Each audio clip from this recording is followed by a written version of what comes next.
Hi.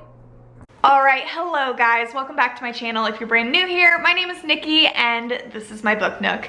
Y'all, today we are here to do my October reading wrap up because somehow another month in this year has just managed to fly by. It is literally going at the speed of light and I cannot even keep up. But regardless, I managed to read 8 books in the month of October.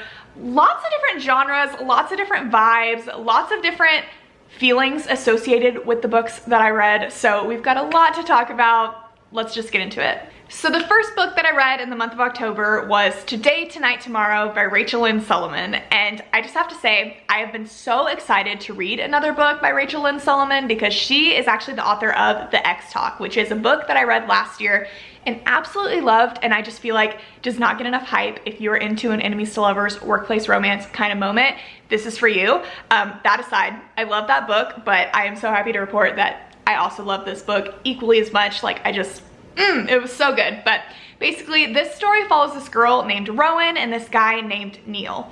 And Rowan and Neil have been academic rivals, arch nemesises since literally their first day of high school. Their entire high school career, the two of them have just constantly one-upped each other. They both have big ambitions. They want to go to these big colleges. They want to get scholarships. They are both just constantly stepping on each other's toes, trying to outdo each other in every category. I mean, they are both in the race for valedictorian. Like that is kind of like their main thing, but they also are always like running for the same like student council positions and trying to get the most like volunteer hours and just like everything they could possibly compete in, they do. And the other one is always there to just like stand in the other one's ways. Like they cannot stand each other. They're constantly bickering, constantly bantering. Like the whole school knows about it. Like it is just a thing that the two of them cannot stand each other.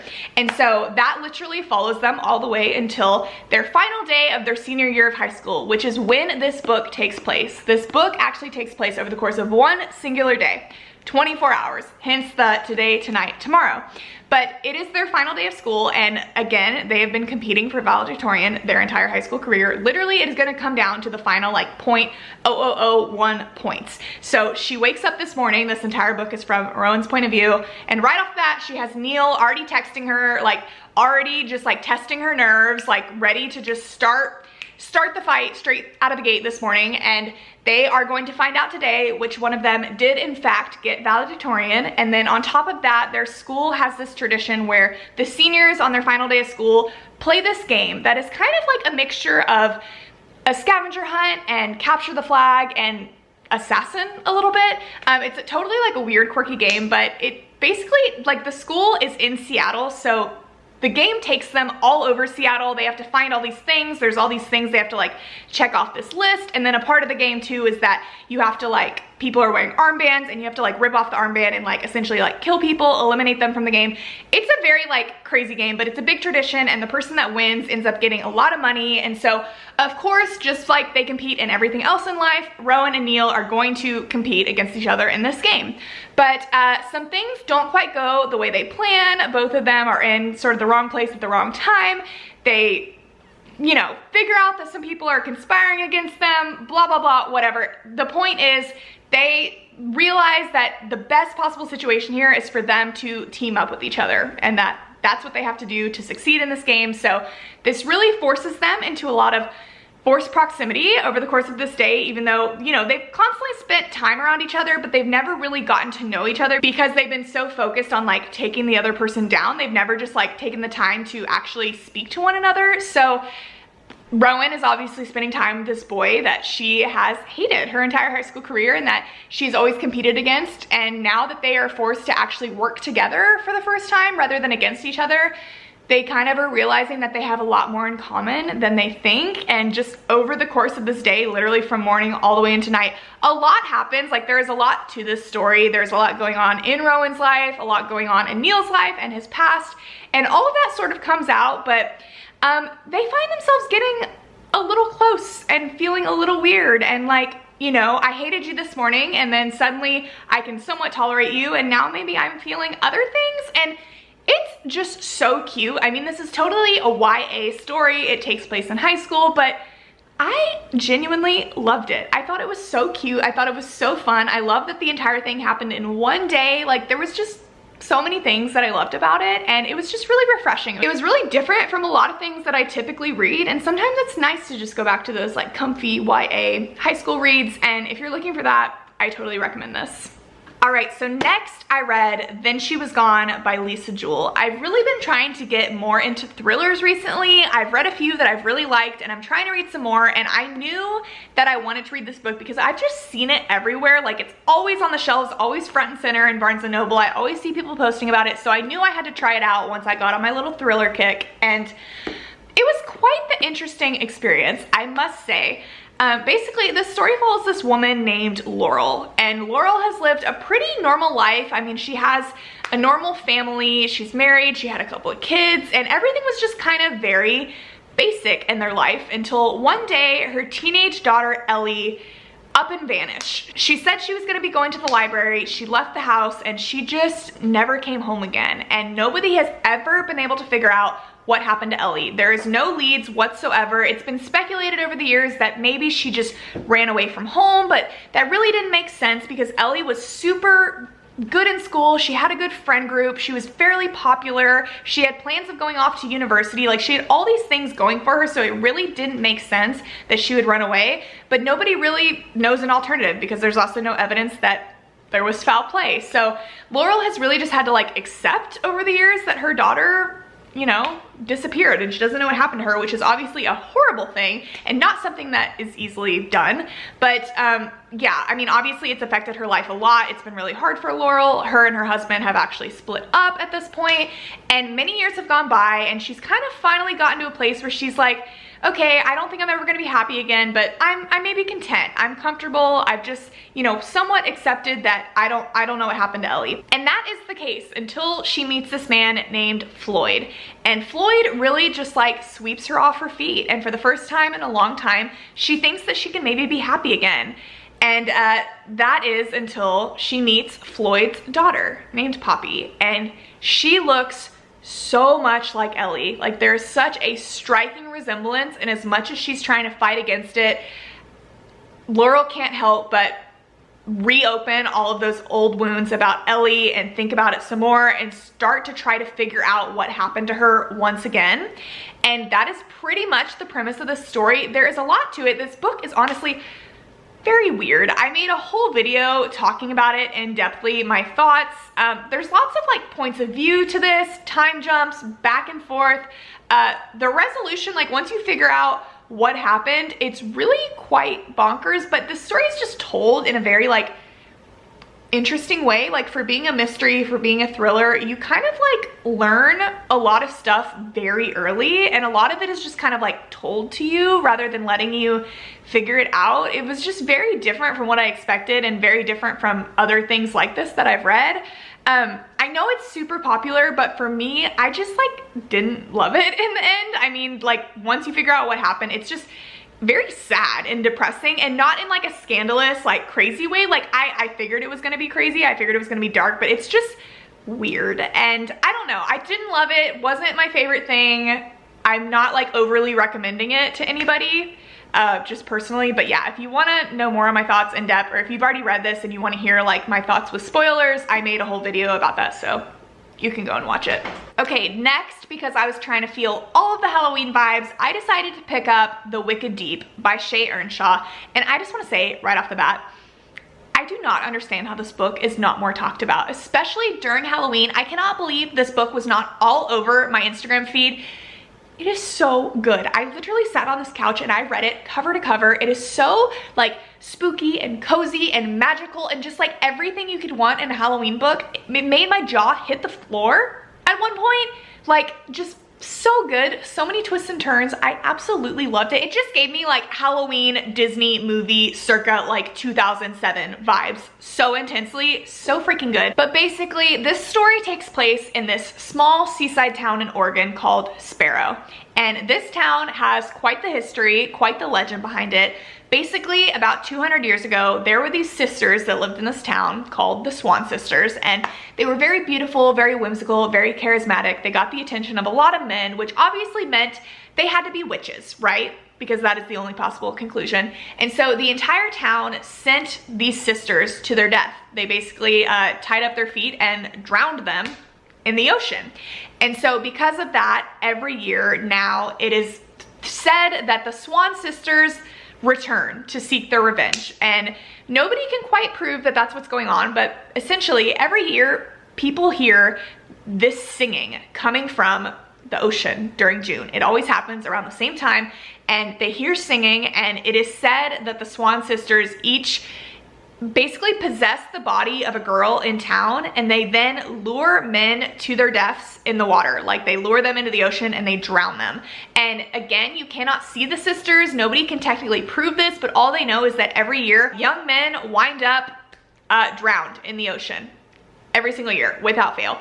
So this story now, present day, follows this girl named Penny Talbot that has lived in this town her entire life. She's very much a local. Her family has actually run the lighthouse in this town for a very long time, and she tries to not be very into the whole Swan sister thing. It has become a huge tourist attraction. People travel to Sparrow every single year because they want to witness this firsthand. They've turned it into a whole like festival. People come and they dress up and they like are there and they celebrate and they're drinking, and it's of course turned into like this big monetized thing, and people come because they want to hear the singing coming from the ocean. They want to get a glimpse of this. They want to see if it's true, and every year it is true, but people still decide to show up. So Penny is not very interested in participating in the festivities, but her friend convinces her. She's like, come on, we have to go, like come with me to the party this year. And Penny very begrudgingly decides to go, but once she is there, she ends up encountering this boy named Bo that is new in town. He's clearly not from there, and he is looking for work, and he happened to find a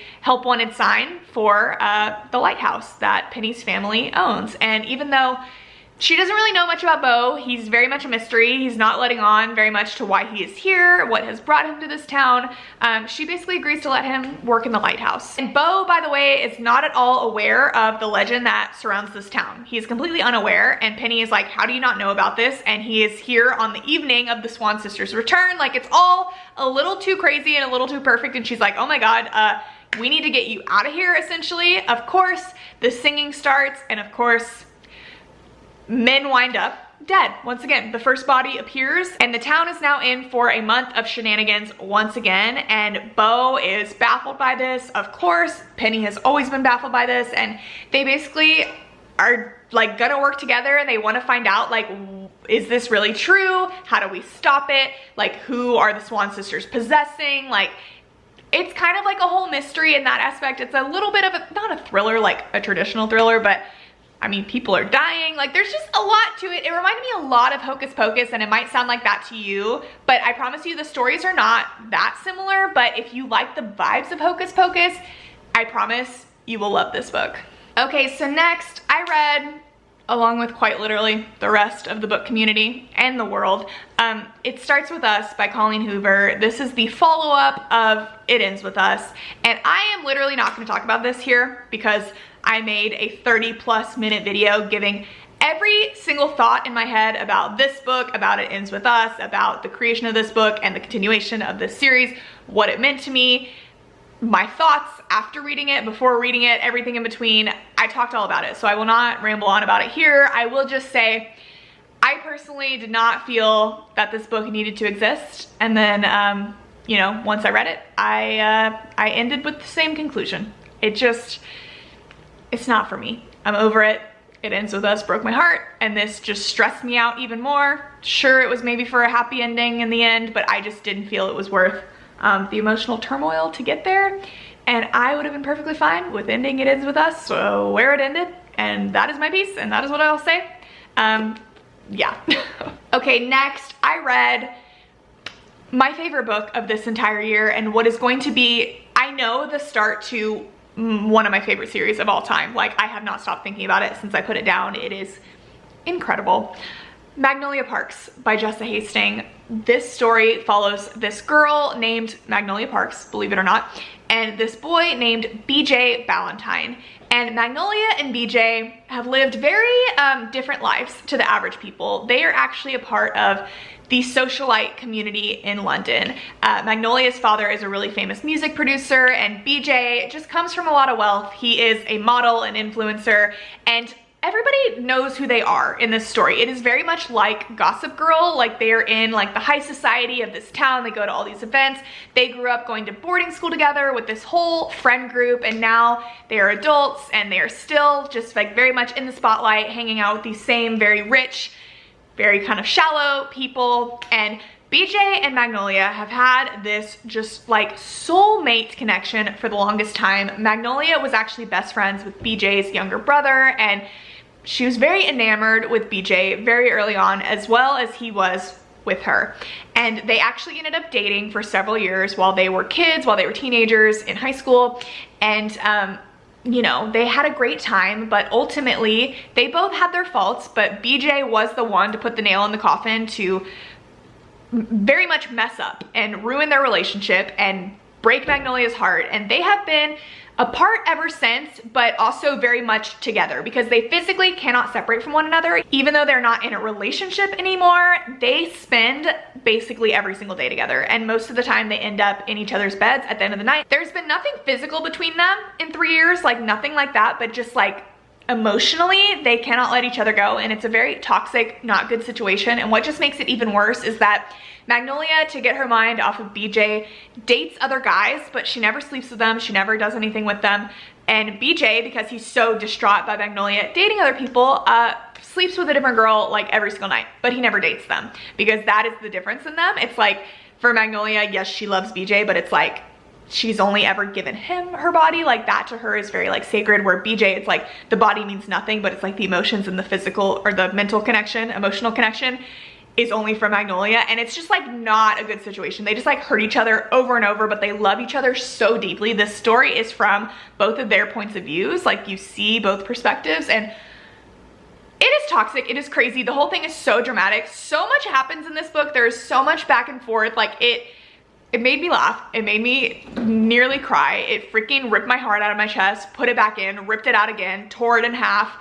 There was just so much, and I loved every single second of it. Like it was seriously one of the most beautifully written things I have ever read. Like it was just so poetic. Like the way these two talked about each other, the love that they had for one another, even though it's so messed up, is just so intense and more beautiful than like any other book couple that I think I've ever read. Like their intense love for each other. But yeah, my favorite book I've read all year. I cannot wait to continue this series and to get hurt even more, because I just know it's going to happen. But oh my god, if you liked Gossip Girl, if you like, literally if you like reading, if you like anything, I'm just telling every person in my life to go out and read this book, because I freaking ate it up. It was so good. Okay, so next I read When It's Real by Erin Watt, and I'm just gonna give you guys the synopsis and then I'll give you some commentary, because I just hear me out, trust the process. So this story follows this man named Oakley Ford, and in this story he is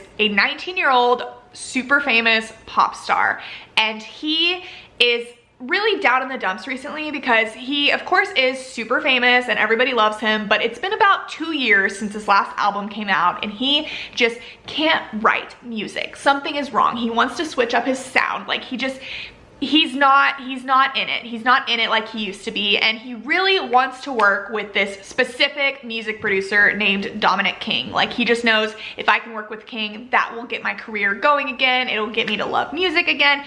That's what I need to do.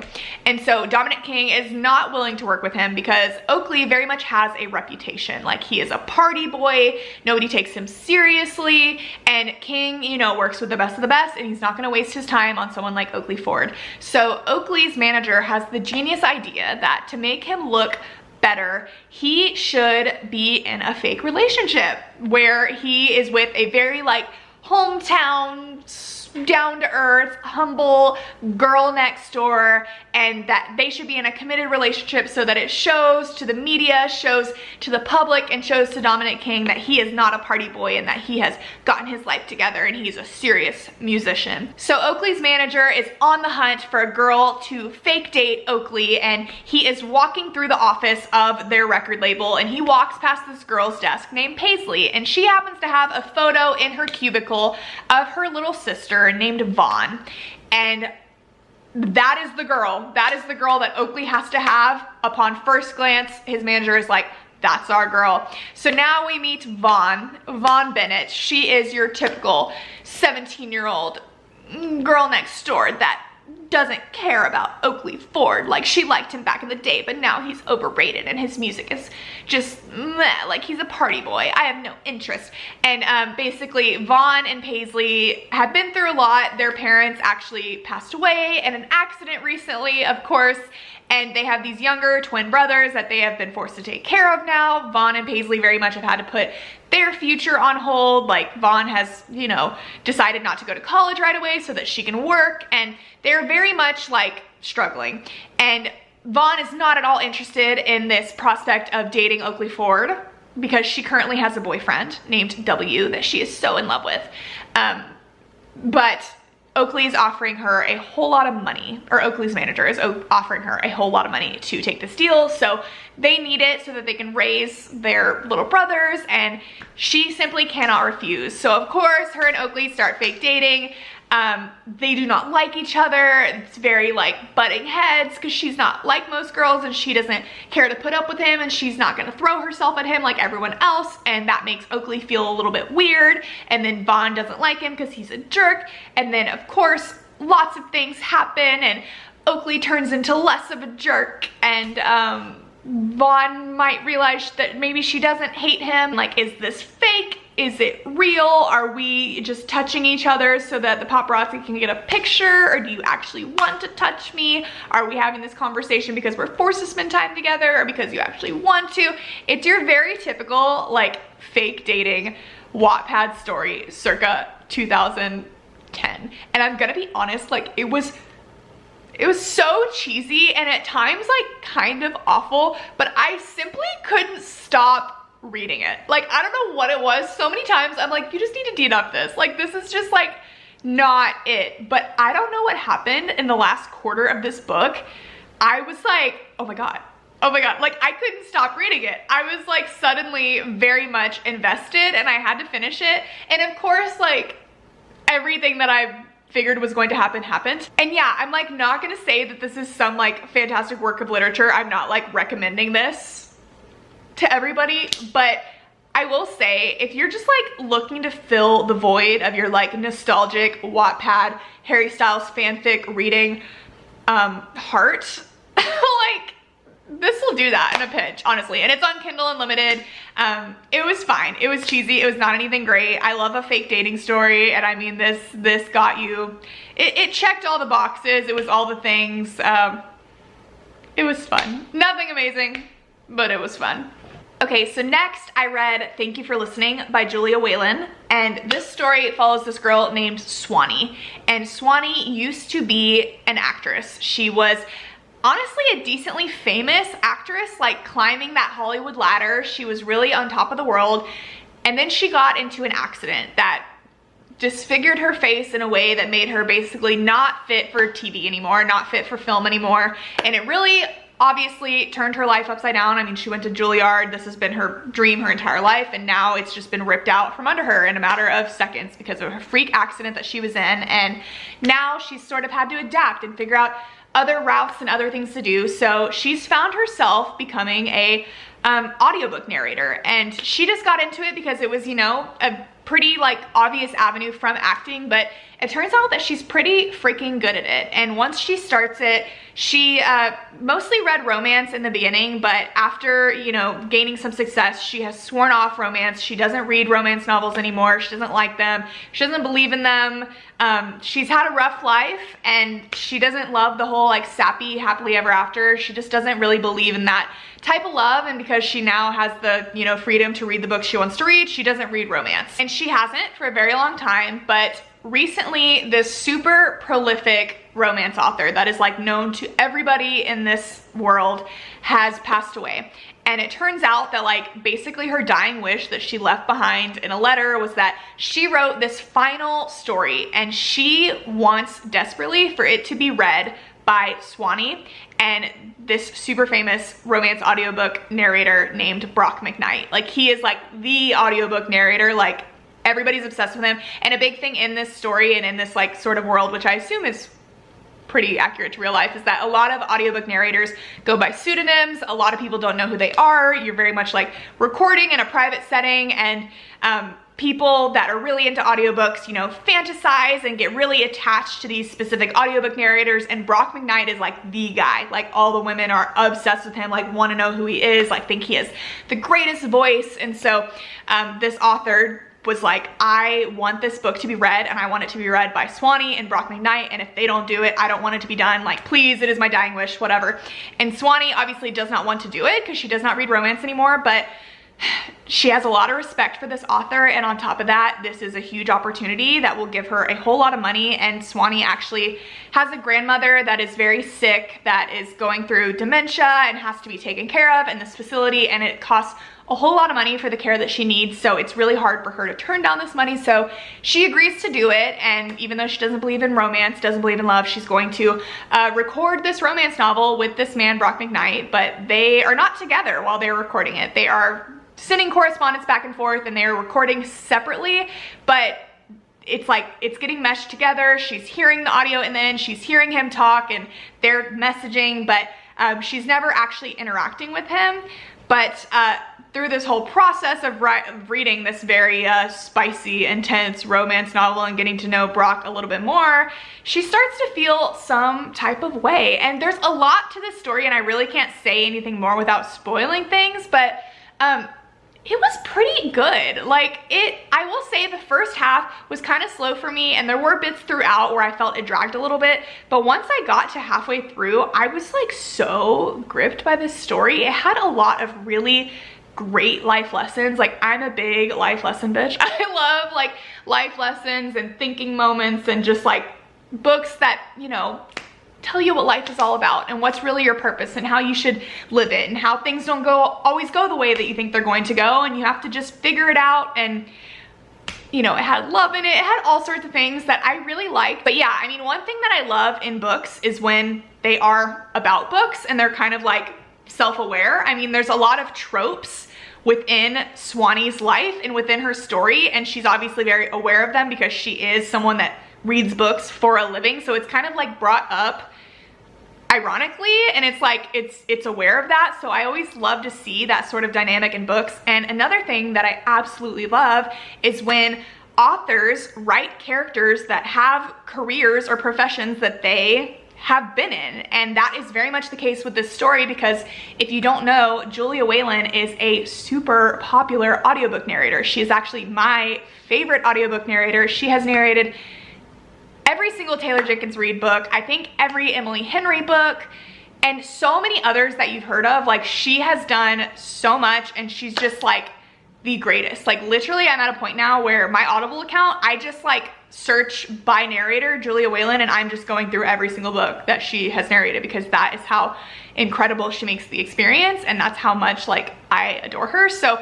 she's actually an author too. This is her second book, and I knew that she wrote books because I follow Taylor Jenkins Reid and she is constantly hyping up her books. So I thought I would give this one a try, and I did actually listen to it because Julia narrated it, which I thought was so freaking cool.